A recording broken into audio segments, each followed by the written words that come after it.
Assalamualaikum warahmatullahi wabarakatuh.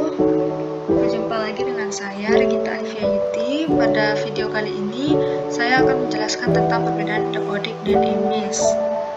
Baiklah teman-teman, kita langsung saja membahas pada video selanjutnya. Yang pertama ada pengertian dapodik.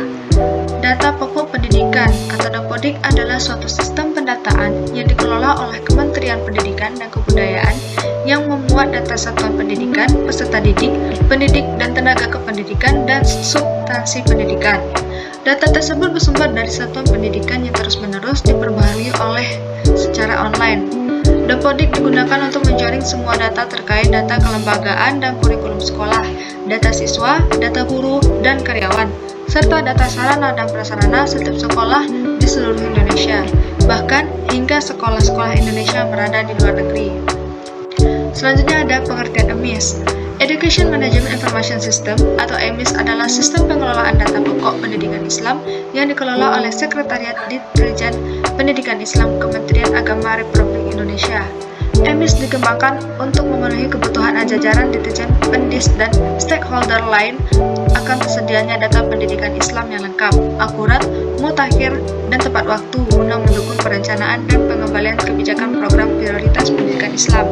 EMIS menjadi acuan bagi sistem informasi pendukung pengelolaan program pendidikan Islam yang dikembangkan unit-unit kerja lain. Selanjutnya ada fungsi dapodik. Yang pertama, yaitu menentukan jumlah alokasi dana bantuan seperti bantuan operasional sekolah atau BOS. Hal ini karena besar kecilnya dana BOS tergantung jumlah peserta didik yang terdaftar di dapodik. Yang kedua, ada menentukan kuota tunjangan guru, misalkan tunjangan sertifikasi. Guru yang dapat mengikuti sertifikasi salah satu syaratnya adalah terdaftar pada dapodik dengan memperhatikan jumlah jam mengajar. Yang ketiga, menentukan alokasi bantuan untuk sekolah yang masih minim fasilitas dengan cara dilaporkan secara lengkap kondisi sarana dan prasarananya melalui dapodik. Yang keempat, media untuk verifikasi dan validasi data terkait satuan pendidikan dan nomor pokok sekolah nasional (EPSN). Yang kelima, media untuk verifikasi dan validasi data untuk mendapatkan NUPTK bagi guru dan ISN bagi peserta didik. Yang keenam, monitoring dan evaluasi program serta kebijakan yang dikeluarkan oleh Kemendikbud. Yang ketujuh, mempercepat dan mengaktifkan pelaporan data sekolah ke Kemendikbud dan meminimalisir risiko penyimpangan dan pelanggaran pengelolaan pendidikan. Yang kedelapan, basis data untuk zonasi, karena dapodik menyediakan data titik koordinat tempat tinggal peserta didik dan sekolah sehingga dapat menjadi data rujukan zonasi PPDB. Yang kesembilan, pemetaan kebutuhan guru. Dan yang terakhir, pengukuran mutu pendidikan oleh LPMP.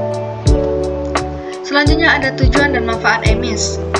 Tujuan EMIS itu agar sekolah atau madrasah yang berada di bawah naungan Kementerian Agama menjadi lebih mudah di dalam melaporkan perkembangan sekolahnya.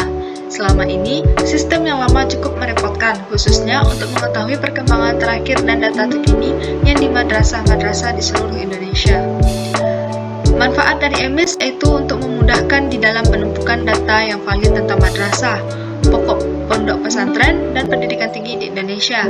Sebelum dapat membuka tampilan aplikasi EMIS Pendis, perlu diingat bahwa aplikasi ini adalah aplikasi berbasis web, sehingga untuk membukanya dibutuhkan software penjelajah internet browser seperti Mozilla Firefox, Google Chrome, Internet Explorer, dan lain sebagainya.